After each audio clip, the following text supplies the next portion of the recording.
Assalamualaikum warahmatullahi wabarakatuh. Perkenalkan, nama saya Asna Maulidina. Saya dari Universitas Pancasakti Bekasi, Fakultas Ekonomi dan Bisnis, Prodi Manajemen kelas malam C. Berkesempatan saya di sini untuk menyampaikan pemahaman saya tentang materi pendidikan Pancasila Kewarganegaraan. Pendekatan approach filosofi implementasi berpancasila, yaitu ada pendekatan historis, pendekatan ketatanegaraan atau yuridis konstitusional, pendekatan filsafat, ada pendekatan hermeneutik, dan pendekatan pedagogis. Pendekatan filsafat paling banyak digunakan. Pendekatan hermeneutik. Hermeneutik adalah metode pendekatan filsafat untuk memaknai fenomena-fenomena hidup. Artinya, pergulatan pemikiran dalam tataran praktis. Mempelajari Pancasila tidak sebagai sebuah dogma yang sakral, tetapi mempelajari Pancasila dari pendekatan ilmiah akademik atau dari segi yuridis, konstitusional, dan objektif ilmiah. Artinya, mempelajari Pancasila sebagai paham filsafat atau philosophical way of thinking. Dan pendekatan pedagogis, yaitu pendidikan Pancasila sebagai pendidikan nilai atau MK pengembangan kepribadian. Kebebasan interpretasi harus diikuti usaha konstruktif atas nilai yang muncul. Artinya, tidak hanya sekedar kritis, tetapi juga mampu memberikan solusi. Berarti menggali Pancasila sebagai pandangan hidup bangsa atau way of life. Berfilsafat harus memenuhi syarat-syarat berpikir, yakni rasional, memakai akal sehat, menggunakan argumentasi. Kritis, yaitu tidak cepat puas atas jawaban sendiri atau yang disodorkan orang lain. Atau apa sebab, kenapa, atau mengapa, bagaimana. Mencari jawaban benar di tengah relativitas jawaban. Sistematis atau runtut, berpikir atau mengajukan jawaban dengan urutan tertentu, dengan pola yang jelas, menggunakan logika atau cara berpikir yang teratur. Menyeluruh, mendalam, dan normatif. Perbedaan nilai. Nilai yaitu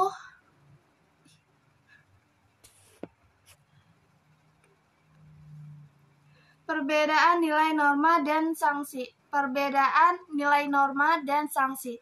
Nilai yaitu sesuatu yang berharga atau penting. Sifat nilai yaitu nilai bersifat imanen dan subjektif. Artinya, nilai yang dihayati berkaitan dengan keselarasan suatu sikap batin. Nilai bersifat universal dan objektif. Artinya, nilai tersebut dapat dijelaskan dengan alasan yang masuk akal mengapa suatu nilai yang dicita-citakan oleh pribadi tertentu penting bagi hidup semua orang sejauh mereka manusia. Karena itu, nilai ini patut dikejar oleh semua orang. Perbedaan nilai norma dan sanksi.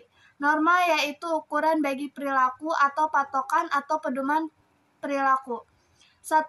Berdasarkan sumber A. Norma dekat, tolak ukur, langsung dapat diterapkan pada yang harus diukur. B. Norma terakhir atau asli, yaitu alasan berlakunya norma dekat.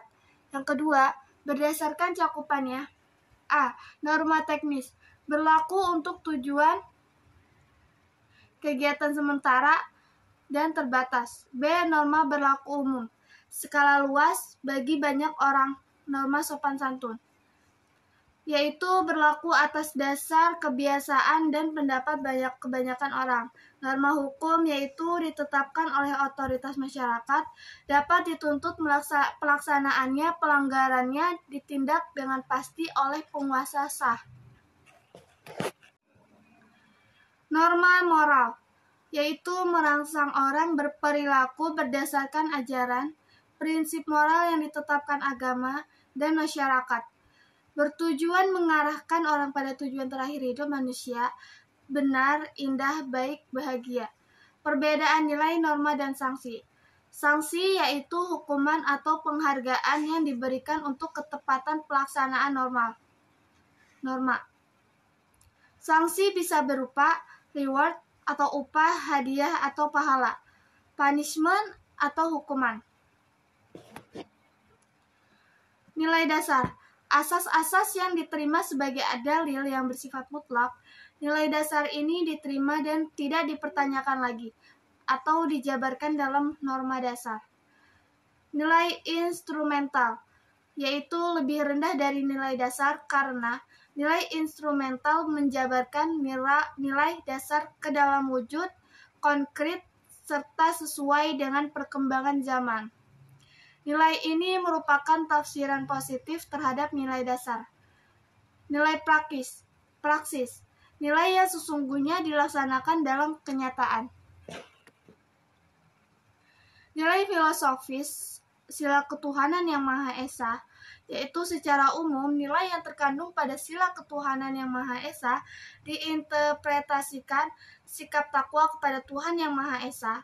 Nilai kebebasan untuk memeluk agama sesuai dengan keyakinan, manusia Indonesia wajib beragama dan manusia yang religius ada kekuatan tarik-menarik antara keinginan untuk lepas dari agama dalam mengatur kehidupan sehari-hari dan keinginan untuk memadukan agama dalam bidang-bidang kehidupan. Ini berkaitan dengan moralitas, perilaku sehari-hari, dan perkara mengatur bangsa dan negara ini. Nilai filosofi sila ketuhanan yang Maha Esa. Yang pertama, pengertian paham ketuhanan dalam sila 1. Secara implisit, untuk sampai pada pengertian Tuhan, manusia bisa berpangkal pada pengetahuannya tentang alam dan dirinya sendiri.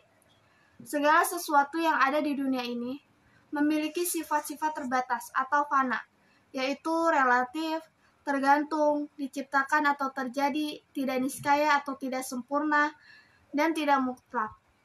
Dibandingkan sifat Tuhan yang adikodrati, maka sila pertama muncul sebagai dari kodrat manusia, yaitu usaha manusia untuk lebih mengenal dan dekat pada Sang Maha Sempurna. Pengertian paham ketuhanan dalam sila pertama. Secara eksplisit, keberadaan Tuhan juga timbul karena pengaruh-pengaruh agama-agama besar di dunia. Agama-agama ini menyebarkan pemahaman dan penghayatan bahwa selain fenomena alami, ada kekuatan adikuasa yang menguasai alam semesta, yaitu Tuhan yang diyakini keesaannya, di mana tidak ada kekuasaan lain yang dapat menandinginya. Rumusan ketuhanan yang Maha Esa mengandung muatan konsensus yang tinggi. Konsensus ini mengakui keragaman bangsa dari barat sampai ke timur. Penggunaan ini juga berkonsekuensi serius untuk hidup bersama sebagai bangsa yang majemuk atau suku, budaya, agama, strata, dan ekonomi. Maka perumusan satu Tuhan ini sebenarnya menegaskan satu arah bersama yang hendak dituju oleh berbagai unsur yang beragam. Arti religi. Religer, religio, mengikat, ikatan atau pengikatan Latin. Religi adalah ikatan antara manusia dengan Tuhan. Ikatan religius bukan penghalang kebebasan, tapi sumber justru kebahagiaan manusia. Karenanya tidak ada siapapun yang termasuk negara yang bisa memaksakan keyakinan individual terhadap ikatannya dengan Tuhan. Karenanya, negara sekalipun tidak berhak memerintah cara-cara beribadat, bersembahyang, dan sebagainya. Dengan kata lain, negara tidak berhak mencampuri kehidupan batinia seseorang yang merupakan kemerdekaan pribadinya. Seandainya seseorang secara sadar meyakini kehidupan batinia yang dipilihnya, maka penghayatan tersebut tidak hanya berlandaskan tradisi, melainkan pada pencarian pada makna dan hakikat hidupnya yang unik sebagai ciptaan Tuhan. Religi pertama-tama berupa keputusan batin pribadi, kemudian diikuti dengan keputusan komunal dalam wadah agama. Hubungan antara negara dan religi. Prof. Dr. Dwi Jakara mencoba menginterpretasikan pemikiran Soekarno dalam ceramahnya berjudul Pancasila dan Religi. Dalam hubungan agama dan negara, ia mengemukakan 1. Dalam kaitannya dengan pandangan hidup, ia tidak melihat adanya perlawanan. Pancasila mendorong ke arah religi, sebab jika diperas maka intinya adalah cinta kasih, sehingga Pancasila, khususnya sila 1, mengiring manusia untuk mencintai Tuhannya. Yang kedua, dalam kaitannya dengan gotong royong demi kesejahteraan dan kemakmuran bersama, sila pertama diletakkan sebagai prinsip fundamental. Yang ketiga, kekhasan. Tidak bisa dipaksakan, apalagi negara campur tangan atau intervensi hegemonistik terhadap religi. Yang keempat, negara berdasarkan Pancasila ini bukan negara agama. Artinya, walaupun setiap orangnya beragama dan berjamaah, ini tidak langsung berarti negara dijalankan berdasarkan satu norma agama tertentu. Sekaligus juga ia menghindari ekstrem lain. Negara Pancasila bukan pula negara profan. Artinya, negara mengakui eksistensi dan esensi agama dalam tiap warganya dan tidak memilih sikap tidak peduli atau memusuhi realitas. Yang kelima, lebih jauh ia berusaha memakai argumen jalan tengah. Hubungan antara negara dan religi. 3 model relasi hubungan antara negara dengan religi, yaitu model pendekatan politik legal, model pendekatan kultural, model independensi atau pemisahan agama terhadap negara. Toleransi dan dialog. Tolerer berarti memikul, menanggung, atau mengizinkan. Toleransi yaitu berarti memberi kesempatan kepada atau membiarkan pihak lain untuk menyelenggarakan kegiatan. Mengakui adanya perbedaan, sikap tidak saling mengganggu, membiarkan penganut agama lain menjalankan ibadah, dan misinya sejauh tidak mengganggu ibadah dan misi agama saya. Toleransi memberi rasa aman, damai, dan menjamin situasi harmonis. Namun, toleransi hanya membuat orang mengakui, namun belum tentu menerima. Toleransi hanya mengiyakan perbedaan agama di negara ini, tetapi tidak mengakomodasi perbedaan ini menjadi peluang untuk bertemu membahas kesejahteraan dan kepentingan bersama. Agama hendaknya menjadi titik konvergen atau pertemuan dari berbagai ajaran moral, kepentingan, keyakinan, serta niat untuk membangun. Ada beberapa syarat dialog antar umat beragama, yaitu dialog beragama mesti berdasarkan pengalaman religius atau pengalaman beriman yang kokoh. Dialog menuntut keyakinan bahwa religi lain juga memiliki dasar kebenaran pula. Dialog harus didasari keterbukaan pada kemungkinan perubahan yang tulus atau pemahaman. Nilai filosofis kemanusiaan yang beradab.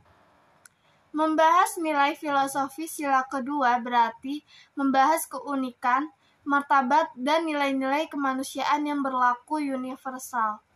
Nilai-nilai tersebut merupakan hasil proses sejarah digali dari berbagai budaya manusia di muka bumi ini.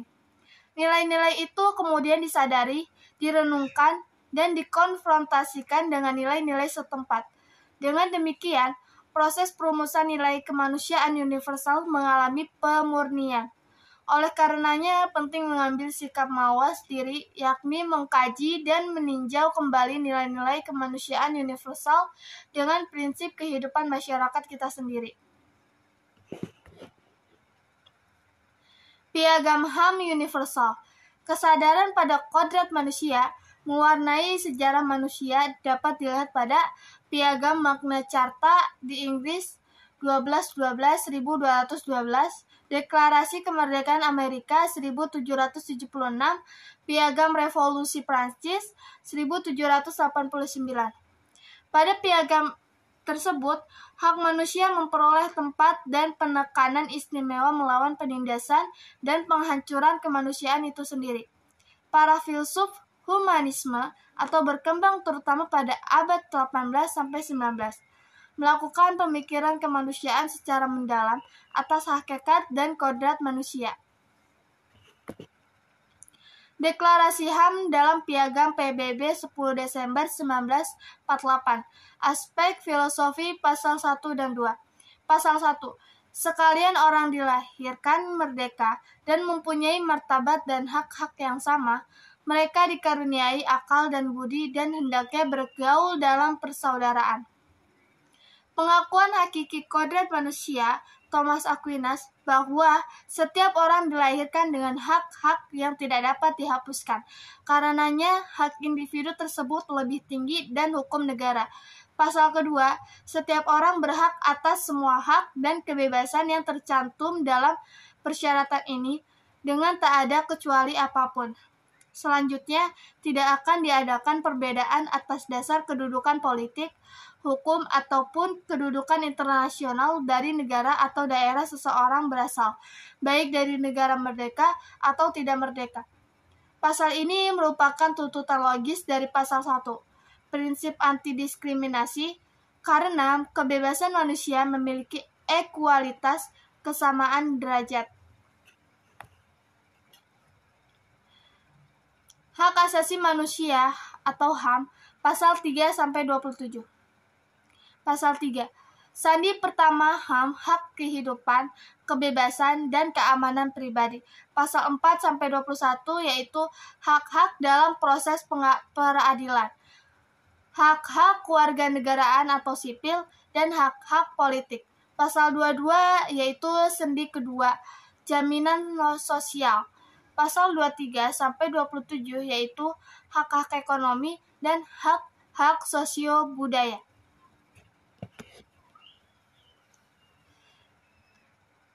Yang terakhir penutup, pasal 28-30. Memberi penegasan dan mendorong agar yang tercantum dalam piagam ini menjadi pedoman perilaku perorangan bangsa-bangsa di dunia. Pembatasan positif, baik berupa undang-undang, hukum sipil, tata tertib atas pelaksanaan hak-hak pada piagam ini. Sehingga diyakini orang tidak akan saling melindas justru dengan alasan kebebasan dan tuntutan haknya. Prinsip netralitas yaitu prinsip yang melarang orang menyalahgunakan piagam ini demi kepentingan dirinya, kelompok, atau bangsanya. HAM di Indonesia. Pemaknaan HAM dan masalahnya di Indonesia memang belum konsisten. Meskipun sudah ada upaya legalis dan pemerintah berupaya mentaati, namun justru pelanggaran HAM terjadi di tingkat horizontal atau dalam masyarakat. Undang-Undang 39 tahun 1999 yang memuat pelbagai aturan HAM juga memuat 106 pasal meratifikasi pasal-pasal piagam HAM PBB. Adapun upaya menyusun perangkat pelaksana dan pengawasan HAM adalah melalui pembentuknya Komnas HAM. Dalam Undang-Undang HAM juga dimasukkan unsur kewajiban dasar dan penyadaran eksistensi sebagai makhluk individual dan makhluk sosial. Persoalan yang hendak dijawab dari sila kedua yaitu bagaimana hubungan antara negara dan warganya serta umat manusia pada umumnya.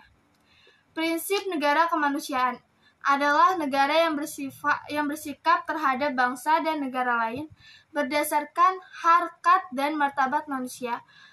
Perhubungan antar negara Indonesia dengan negara lain diwarnai sikap saling menghormati dan mengandung makna penghormatan terhadap hak asasi manusia warga bangsa Indonesia, sebagaimana penghormatan itu diberikan kepada manusia bangsa lain.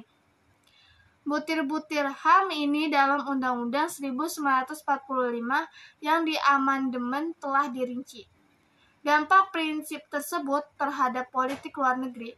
Politik luar negeri bersifat bebas, artinya menghormati kebebasan negara lain untuk mengelola kehidupan masing-masing, tidak tercampuri urusan dalam negeri. Aktif membela bangsa atau negara yang terancam oleh tindakan yang bertentangan dengan prinsip kemerdekaan dan kesamaan derajat. Nilai filosofi sila persatuan Indonesia. Kecenderungan dan kesadaran menjadi bangsa meliputi karakter Yang pertama, bangsa diidentifikasikan dengan negara. Yang kedua, bangsa diidentifikasikan dengan bahasa dan kebudayaan. Yang ketiga, bangsa diidentifikasikan dengan wilayah. Yang keempat, bangsa diidentifikasikan dengan warisan bersama. Dan yang terakhir, bangsa diidentifikasikan dengan tujuan bersama. Ideologi. Pengertian ideologi. Ide artinya gagasan, logos atau logi artinya ilmu. Dari ide dan logos atau ilmu tentang gagasan, a system of ideas merupakan sistem nilai, suatu kesatuan yang terdiri dari sejumlah nilai yang menyeluruh dan mendasar. Sebagai hasil pemikiran manusia dalam berusaha memahami suatu realita, situasi tertentu atau menggambarkan situasi baru yang dicita-citakan serta cara mencapainya. Dimensi ideologi menurut Alfian yaitu dimensi realitas, dimensi idealisme, dan dimensi fleksibilitas. Pancasila sebagai ideologi. Pancasila adalah ideologi karena nilai-nilai Pancasila merupakan kesatuan utuh, bulat, dan mendalam yang kemudian dirumuskan sebagai dasar negara, yang artinya dasar dalam menyelenggarakan negara, serta dasar dalam melaksanakan aktivitas negara dalam rangka mewujudkan tujuan dan cita-cita nasional. Pancasila sebagai rancangan dasar tentang keadaan ideal yang hendak dicapai bangsa Indonesia. Pancasila juga mempunyai watak dan fungsi sebagai pemberi harapan, pemersatu maupun memenuhi fungsi sebagai dasar untuk memahami dan menaksirkan realita, memberi makna dan menunjukkan tujuan dan jalan untuk menemukan identitasnya, menyemangati dan mendorong untuk melakukan kegiatan. Sikap terhadap ideologi. Mengingat ideologi tidak bebas nilai, maka sikap terhadap ideologi yaitu kritis. Kritis terhadap ideologi atau terbuka atau tertutup. Daya kritis diarahkan pada usaha menemukan alasan mendasar mengapa kita meyakini ideologi sebagai pedoman hidup atau way of life atau filosofi bangsa. Kritis juga disebabkan ideologi sangat mudah digunakan mengatasnamakan kepentingan dan kekuasaan. Di sini perlu semakin kritis mengamati, menegur jika ideologi digunakan sebagai alat untuk kepentingan tertentu atau hanya menguntungkan sekelompok masyarakat dan menindas lainnya. Reinterpretasi. Ideologi bermuatan nilai. Oleh karena itu, senantiasa sebaiknya dilakukan penafsiran atas nilai itu. Dengan tetap kritis, menafsirkan nilai-nilai itu dalam koridor normatif dan tujuan mengapa bangsa ini dibentuk. Reinterpretasi juga berarti pemaknaan atas nilai-nilai itu dalam kehidupan nyata, terbuka. Kita diharapkan memiliki wawasan mengenai ideologi lain. Dalam wacana demokratis, sangat dimungkinkan munculnya beragam ideologi. Kita perlu membaca dan mengenali ideologi lain dan menggali ideologi lain untuk pemahaman atas ideologi sendiri. Langkah ini perlu mengingat kita tidak mungkin lagi mengisolasi diri dari informasi. Perbandingan ideologi-ideologi dunia. A. Ideologi dalam arti penuh. Ajaran atau pandangan dunia atau filsafat sejarah yang menentukan tujuan-tujuan dan norma-norma sosial politik yang diklaim kebenarannya. Kebenaran ini tidak boleh dipersoalkan atau diragukan lagi. Sifatnya dogmatis dan a priori, artinya tidak bisa dimodifikasi lagi. Soal tertutup terhadap revisi isi karena faktor pengalaman yang berkembang di kemudian hari. Karena itu, ideologi ini disebut ideologi tertutup. Dirumuskan oleh seseorang atau sekelompok orang dan sastra sosial tertentu dan memiliki kepentingan politik, ekonomi atau kultural tertentu atau orang-orang yang berada dalam lingkaran kekuasaan. Contoh ideologi tertutup adalah Marxisme, Leninisme. Ciri-ciri liberalisme yaitu menempatkan kebebasan individu sebagai nilai tertinggi, peran minimal negara atau penjaga hak-hak individu, peran bebas dalam berbagai bidang, termasuk liberalisme ekonomi. Liberalisme menjaga persaingan bebas. Penolakan tanggung jawab sosial seluruh masyarakat sehingga menciptakan keadaan individu atau kelompok kuat semakin kuat. Sisi positif yaitu kemajuan teknologi dan kemanusiaan. B. Ideologi terbuka. Bentuk ideologi ini mendasarkan kehidupan masyarakat atau cita-cita tertentu martabat manusia serta terdaftar hak asasi manusia yang dimuat dalam konstitusi. Cita-cita politis semacam ini bersifat terbuka, artinya penganutnya mengizinkan berbagai interpretasi dan perwujudan cita-cita tersebut. Menjamin kebebasan masyarakat dalam menentukan nasib sendiri. Menjamin kebebasan masyarakat dalam menentukan nasib sendiri, kebebasan agama, dan pandangan politik. Dalam alam ini, kedudukan hukum menjadi penting sekali. Ideologi diangkat dari apa yang dimiliki masyarakat atau internal, bukan orang tertentu. Sifatnya internal, tidak memaksa atau luas. Terbuka juga berarti orientasi dasarnya tetap dipertahankan. Sedangkan interpretasinya dalam tujuan, norma politik selalu dapat dipertanyakan. Operasionalisasi cita-cita dibicarakan dalam diskursus suasana demokratis, bersifat inklusif dan tidak totaliter. Yang C. Ideologi implisit. Keyakinan masyarakat tradisional tentang realitas atau alam semesta. Keyakinan semacam ini seringkali tidak dirumuskan secara eksplisit, tetapi dipengaruhi dan meresapi seluruh gaya hidup, perilaku, dan pandangan hidup dalam bermasyarakat. Keyakinan sering bersifat ideologis karena ternyata dapat mendukung tatanan sosial yang ada, memberi legitimasi pada kekuasaan pada sebuah kelas atau lapisan tertentu. Sejauh pandangan ini tidak pernah dirumuskan secara eksplisit, bisa jadi penganutnya melegitimasinya menjadi sarana kekuasaan. Sifatnya tertutup, status quo. Bisa jadi membuat penguasa bersikap semena-mena karena merasa sebagai wakil Tuhan untuk memerintah negerinya. Otonomi daerah.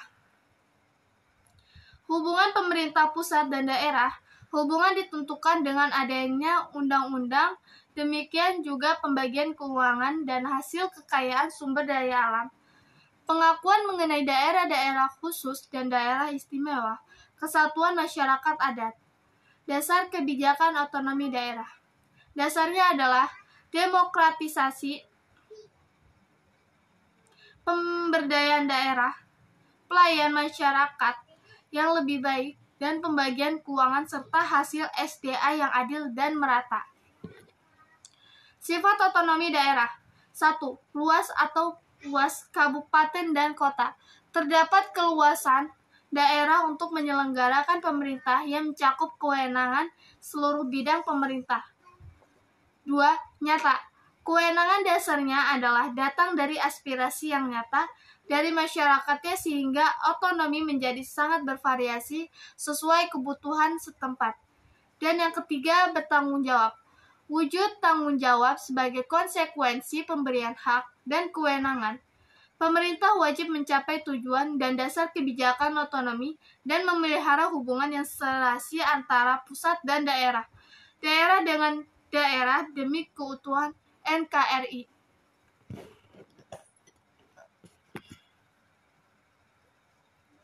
Nilai filosofi sila kerakyatan.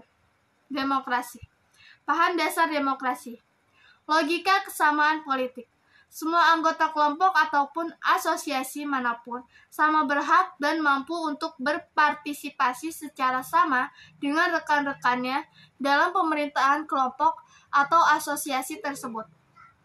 Kesamaan derajat, pengakuan kebebasan hakiki, pengakuan derajat, sehingga setiap orang sebenarnya mampu memberikan hati, pikiran, dan kehendaknya untuk ikut mengatur bangsanya. Paham kedaulatan rakyat. Berkembang pada polis Yunani 500 SM, adanya majelis yang mewakili rakyat, kesadaran berpartisipasi dalam kehidupan politik. Tradisi republikan berkembang di Italia Utara abad 11, campuran pemerintahan monarki, aristokrasi, dan demokrasi, gagasan penting, kebebasan, dan kemerdekaan.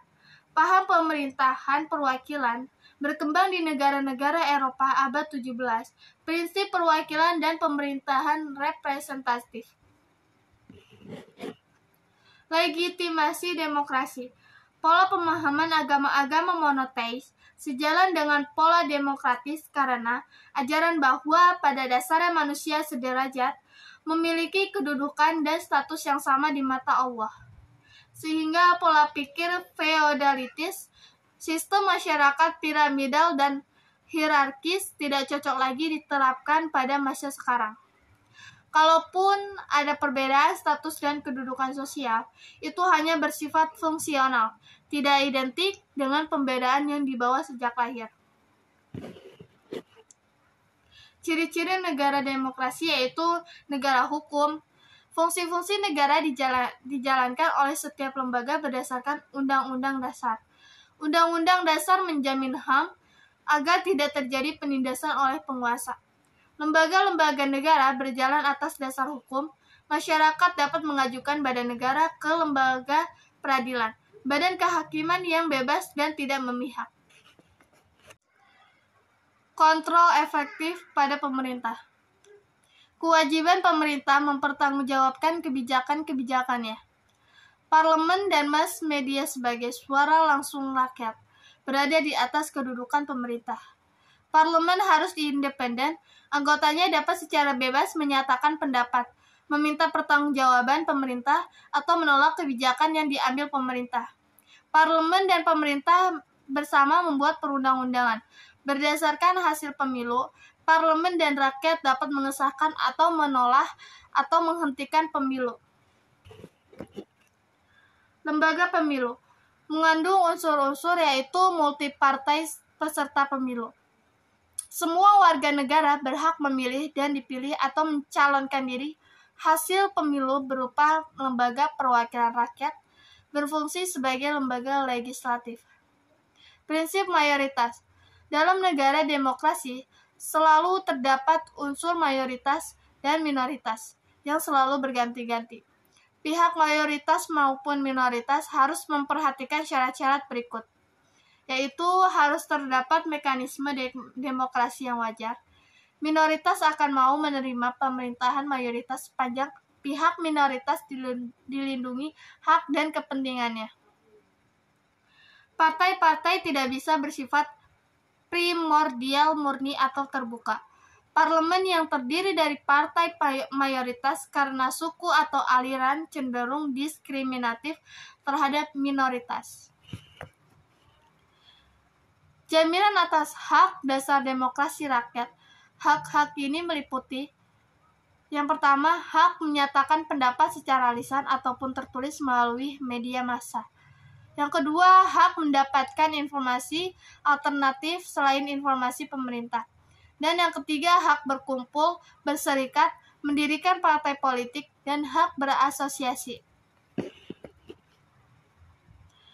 Penggagas demokrasi Thomas Hobbes, teori perjanjian negara. Bentuk negara bukan negara hukum, tetapi negara kekuasaan. Kekuasaanlah yang menentukan jalannya sebuah negara, atau leviathan. Di tangan negara hukum dihasilkan. Negara harus stabil agar dapat melindungi warga berdasar hukum yang dihasilkan penguasa. Dituntut kesadaran penguasa agar tidak sewenang-wenang, agar perjanjian tidak gagal dan membubarkan negara-negara, harus menakutkan agar warga taat. Nilai filosofis keadilan sosial bagi seluruh rakyat Indonesia. Pengertian keadilan. Sebuah keadaan di mana seseorang atau semua orang mendapatkan hal apa saja yang menjadi haknya.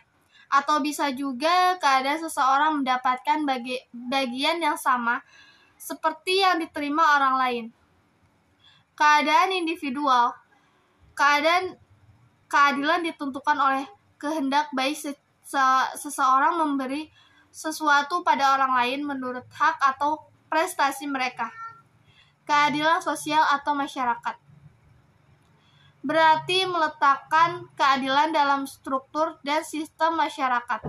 Tindakan adil seseorang tidak hanya tergantung dari kemauannya saja, tidak seperti pada keadilan individual, tetapi ditentukan juga oleh unsur-unsur dalam keseluruhan struktur itu beserta dinamikanya, struktur pengawasan, media, dan standar sosial yang berlaku.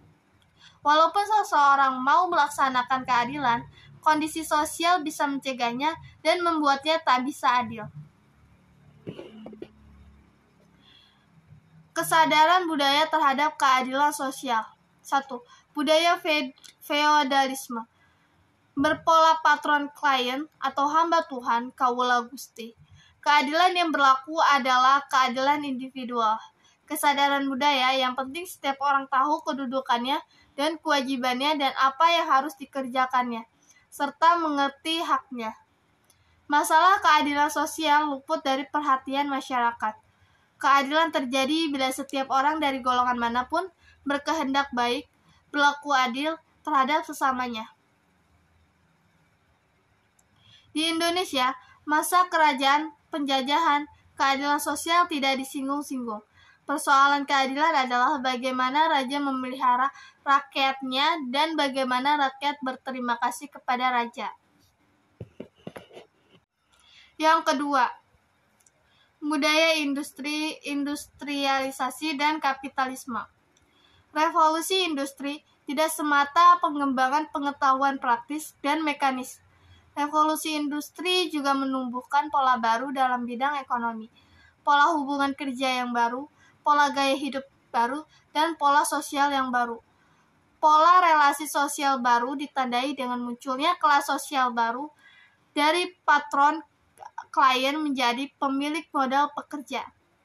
Kelas sosial baru tumbuh, kelas buruh atau kelas buruh industri. Di samping para pemilik modal, ketidakadilan sosial terjadi. Kemiskinan kelas sosial buruh industri bukan karena faktor alamiah, tetapi karena sistem kerja kapitalistik. Ketidakadilan sosial disebabkan oleh para kapitalis atau sistem masyarakat kapitalistik itu sendiri. Di dalam perjalanan sejarahnya, struktur masyarakat kapitalistik mendapat tantangan dari kaum sosialis, Marxis, dan gereja yang antara lain melahirkan komunisme. Masalah keadilan sosial di Indonesia. Kemiskinan struktural adalah bentuk kemiskinan yang bukan disebabkan oleh faktor alamiah, seperti faktor alam, pendidikan, atau karakter manusia. Kemiskinan lebih disebabkan oleh produk langsung atau tidak langsung dari sebuah struktur di bidang politik, ekonomi, dan budaya. Misalnya, kekuasaan golongan elit yaitu sosial yang sewenang-wenang, urbanisasi, penanaman modal besar yang tidak menciptakan lapangan kerja, sistem pertanian modern yang tidak menguntungkan petani kecil. Masalah budaya, masalah keadilan sosial dari sudut budaya berkaitan dengan pola gaya hidup yang berkembang di Indonesia. Gaya hidup yang berakar dari pola feodal berhadapan dengan pola modern yang mengutamakan kepentingan individu, kebebasan, supremasi ilmu, pengetahuan, dan teknologi.